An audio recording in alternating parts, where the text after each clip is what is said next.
अब रुक करते हैं एटा का, जहां पर सीएम योगी क्या कुछ कह रहे हैं वो आपको सुनाते हैं। प्रत्यक्ष रूप में भी आप देख सकते हैं कि यह जो श्री सीमेंट का प्लांट यहां पर स्थापित हुआ है, प्लांट एक है, लेकिन इसके माध्यम से प्रत्यक्ष रूप से 500 लोगों को यहां पर कार्य मिला है। 3000 से अधिक लोगों को अप्रत्यक्ष रूप से कार्य मिला है।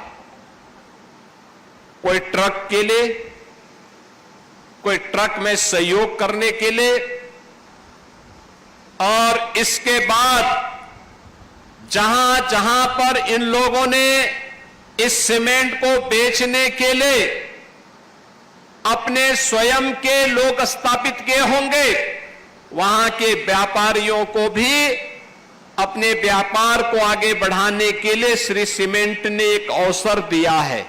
ऐसे सैकड़ों लोगों के लिए नए रोजगार के अवसर उपलब्ध करवाने की आवश्यकता, और यही है विकसित भारत की आधारशिला, यही है आत्मनिर्भर भारत की आधारशिला।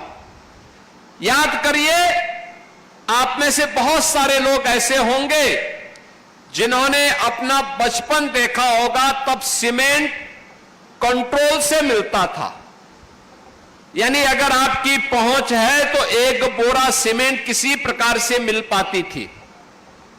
यह कांग्रेस के समय की बात है। उस समय लोगों के लिए सुविधाएं नहीं थी, घर बनाना कठिन था, लोग चोरी छिपे सीमेंट खरीदते थे।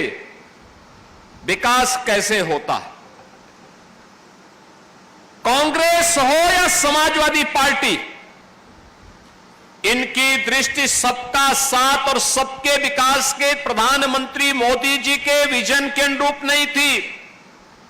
एक संकुचित दृष्टि इन दलों की होने के नाते इन लोगों ने साथ तो सबका लिया, लेकिन विकास अपने परिवार का किया, अपने परिवार के लिए किए। परिणाम क्या था? प्रदेश भी और देश भी पिछड़ता गया, गरीबी बढ़ती गई, अराजकता उनके गुंडों के द्वारा बढ़ती गई।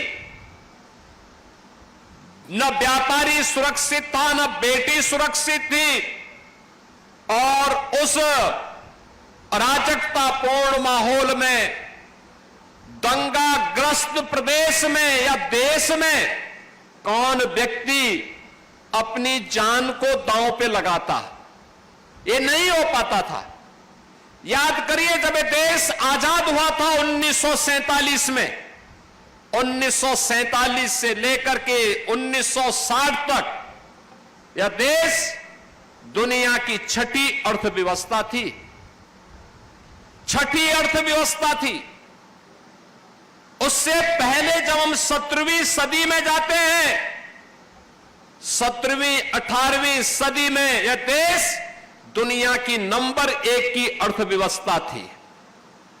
याद करिए, पहले मुगलों ने लूटा, फिर अंग्रेजों ने तबाह किया, और जो कुछ बचा रह गया था वह मुगलों और अंग्रेजों के बाद कांग्रेस ने और समाजवादी पार्टी ने तबाही का नया मंजर पैदा करके देश के सामने और प्रदेश के सामने पहचान का संकट खड़ा कर दिया था। याद करिए, 1960 तक जो